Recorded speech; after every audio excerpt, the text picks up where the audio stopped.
Aujourd'hui, en photographie, je vais vous parler d'une photo de Tom Green, en musique de mon oncle Serge et mon très célèbre segment Unboxing. Ça commence maintenant. Le coureur nu d'Antique, avant que se lève le soleil, procède à sa gymnastique dans le plus simple appareil. Qui est donc ce nudiste qui, comme un fantôme sans drap, fait son petit tour de piste, la bite à l'air et puis s'en va? Y en a qui croient dur comme fer qu'il s'agit de Claude Dubois, qui court les fesses à l'air dans la pénombre du sous-bois, quand ils sont bien chauds à 3 heures du débit de poisson.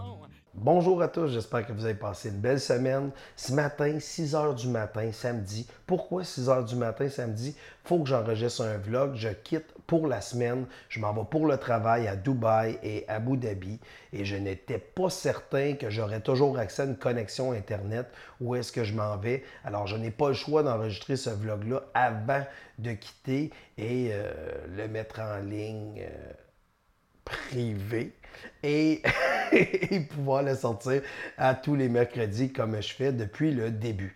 Alors, j'espère que vous allez apprécier mon vlog de cette semaine et je vais essayer d'aller vous chercher des belles images à Dubaï et à Abu Dhabi. Ça veut dire qu'il faut que tu écoutes la semaine prochaine. Ça va être long. Je suis là, mais...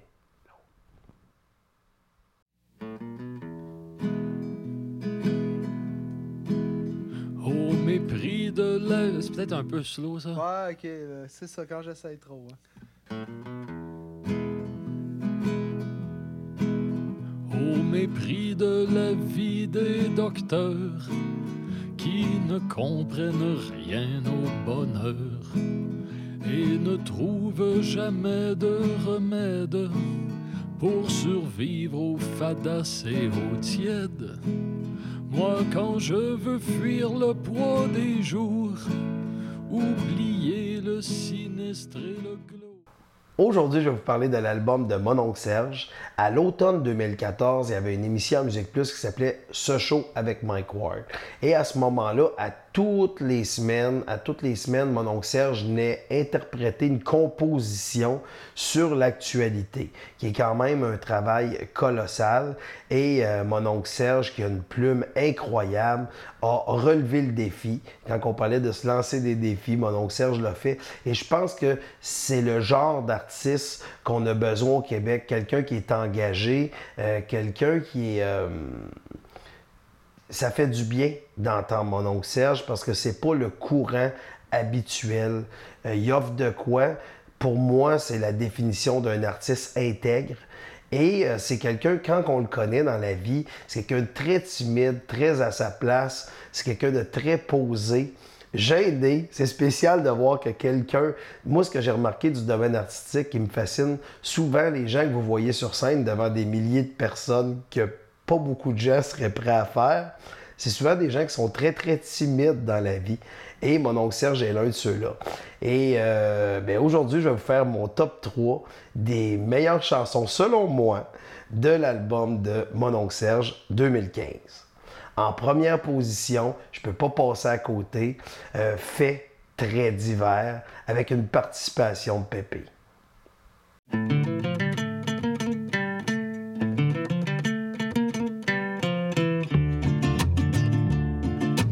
Quand une vedette reçoit un ticket pour branlette dans un parc, j'ai beau retourner ça de tous les côtés, je vois pas pourquoi cet acte se fait très divers, loin du crime de guerre, ferait la première page. À moins que ce qu'on cherche, c'est nourrir la soif des gens pour le lynchage.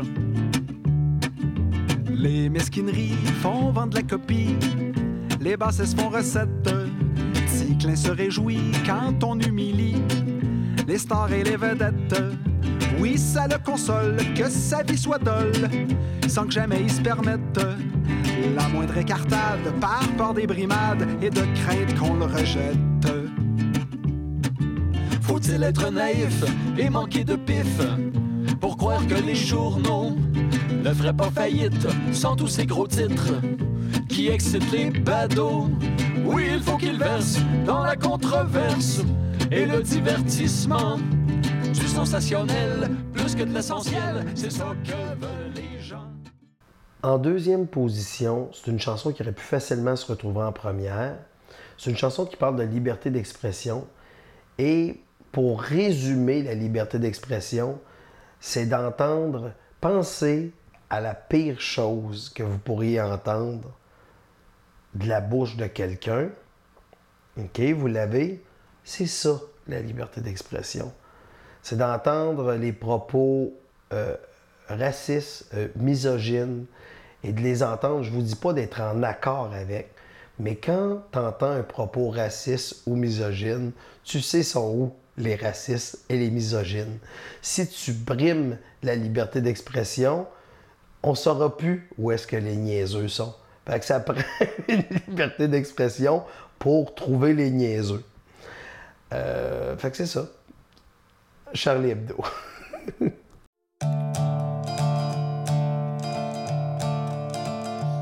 Si j'en juge d'après le peu que je connais des gens de Charlie Hebdo, si la chose se peut, ils ont tous dû se retourner dans leur tombeau.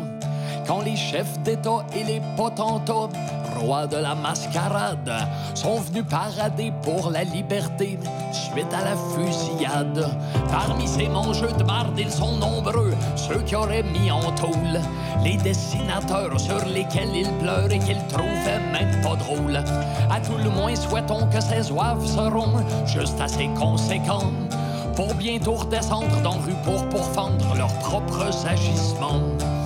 C'est à ce point grotesque qu'on tomberait presque pas en bas de sa chaise si apparaissait le fantôme de Pinochet chantant la Marseillaise, répété en chœur par Adolf Hitler, Staline, Mussolini et Pétain scandant son nouveau slogan « Travail, famille, Charlie ».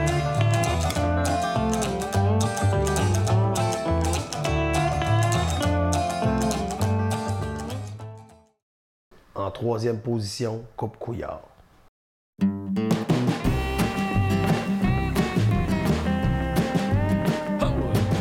Il annonce d'emblée ses couleurs.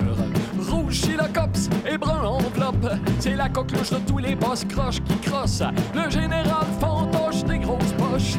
Tous les magouilleuses et les escrocs rassemblés sous la bannière des libéraux lui passent la hache et lui disent « Hey, le gros plein de soupe, fais un magnota de toi-même. Ah ouais, coupe, vas-y, coupe couillard. Coupe couillard. Ah ouais, coupe couillard.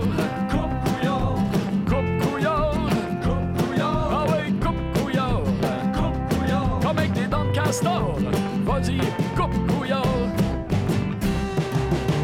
Mardi, je suis allé au Lafleur. J'ai commandé un trio hot dog, patate, liqueur. Quand mon snack est arrivé, j'ai capoté rare. C'était le trio Bolduc, Barrette, Couillard. Barrette, c'était la patate graisseuse. Bolduc, c'était la boisson gazeuse. Et Couillard, qu'il faut jamais sous-estimer, c'était le roteux dans un pain stimé. J'ai tout mangé, même si c'était dégueulasse. J'ai eu des crampes atroces et puis j'ai eu la chiasse. On va toute l'avoir pour 4 années encore. Avec au pouvoir la gang à Couillard. Vas-y, coupe Couillard. Coupe Couillard. Ah ouais, coupe Couillard. Coupe Couillard. Ah ouais, Couillard. La photo que je vous parle aujourd'hui est une photo de Tom Green que j'ai eu la chance de rencontrer à l'hiver 2016. Mike Ward est demandé pour faire la première partie de Tom Green. Moi, je savais pas trop à quel genre de personne. C'est sûr, je connais le gars dans les films, le gars dans son émission de télé, mais sans plus. De le rencontrer en vrai, c'est quand même le fun parce que c'est quelqu'un, premièrement, il emmenait tout son entourage avec lui. Même les gars qui brassent sa bière étaient là parce qu'il y a une bière Tom Green, OK? Fait, qui est une très bonne bière, honnêtement. Je bois jamais de bière, mais je vais vous avouer que c'était une très bonne bière. C'était une bière brune, en tout cas avec la face à Tom Green dessus. Bref, c'était très, très bon. Et on a passé la soirée ensemble. Et après ça, on est allé au restaurant ensemble. C'est bien le fun. Et Tom est vraiment quelqu'un sur scène. Il était excellent. Il est original et c'est bien relax dans son style de stand-up. Tu sais, il se promène, puis c'est nice, puis c'est cool. Fait que moi, j'ai bien aimé ça. Et aussi, il y a beaucoup de références québécoises. Il a fait une couple de références québécoises dans son spectacle parce que Tom a habité au Québec dans les années 70 parce que Tom, c'est un fils de militaire, donc il a été transféré souvent. Il a habité au Québec, entre autres, à Saint-Jean-sur-Richelieu, à Saint-Hubert. Et bref, on passe une soirée qui est fantastique. Le gars, il est fin, son entourage est fin. Et à la fin de la soirée, c'est là que l'anecdote commence. Parce que moi, je décide que je vais publier sur Instagram les photos que j'ai prises de Tom Green. Et à ce moment-là, tout va bien. Et soudainement, une couple de jours après, je reçois un appel de Los Angeles. C'est le gérant de Tom Green qui dit « Oui, j'aimerais ça parler à Michel Grenier, le photographe. » Et là, je fais comme « Ah, tabarnouche, c'est donc bien drôle, ça. » Fait que j'essaie d'expliquer que c'est pas ça que je fais dans la vie, mais lui, il tient mordicus à avoir les droits sur une photo que j'ai prise de Tom. Fait que je fais « OK, ben on s'entend sur les droits. » Et il dit « Ouais, il va utiliser ça pour sa tournée nord-américaine, ta photo. » Et là, moi, je trouve ça drôle. Je fais « Comment ça, Tom Green prend une de mes photos d'un gars qui est même pas photographe? » Et ça me fait bien rire, mais c'est la photo que je vous parle aujourd'hui. Et finalement, de temps en temps, je reçois des appels d'un journal aux États-Unis qui dit « On aimerait ça parler au photographe Michel Grenier parce qu'il faut que tu nous signes un release pour qu'on puisse utiliser la photo de Tom Green dans notre journal. » Alors, ça me fait tout le temps rire, mais au moins, j'ai une très bonne anecdote à raconter. Alors, sur ce, c'était mon histoire sur la photo de Tom Green. De Tom Green. Ouais, c'est ça, Tom Green. Il faut peut-être arrêter avant. Ouais, ça serait peut-être mieux d'arrêter avant, finalement. Ah, puis non, je le laisse. C'est mon vlog, je le laisse. C'est juste weird comment j'ai dit Tom Green, mais je le laisse. J'ai décidé, c'est moi le boss. C'est moi qui s'occupe de la mise en onde ici. Michel Grenier, mise en onde. Là. Tom Green.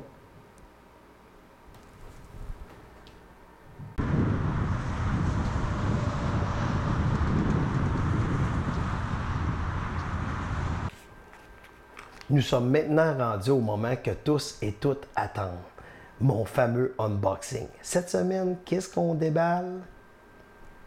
Une pile 9 volts. Alors, quand on reçoit le paquet, c'est comme ça, là, OK? Et on va aller voir ce qu'il y a à l'intérieur.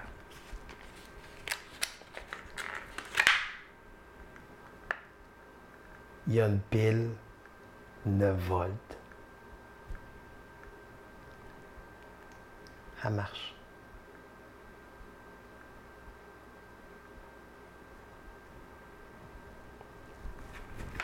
Ça marche.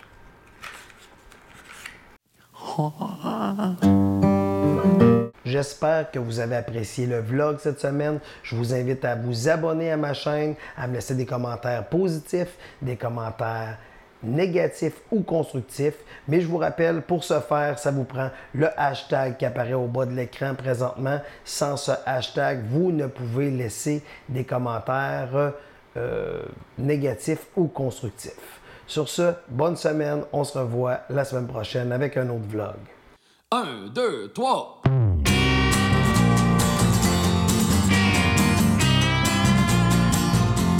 Je lance des tonnes comme des bouteilles à la mer houleuse. Et je ne sais pas toujours sur quelle rive douteuse les courants capricieux vont les faire aboutir. Qui va les rejeter à l'eau, qui va les ouvrir sous ma fenêtre, attiré par les odeurs de ma cuisine.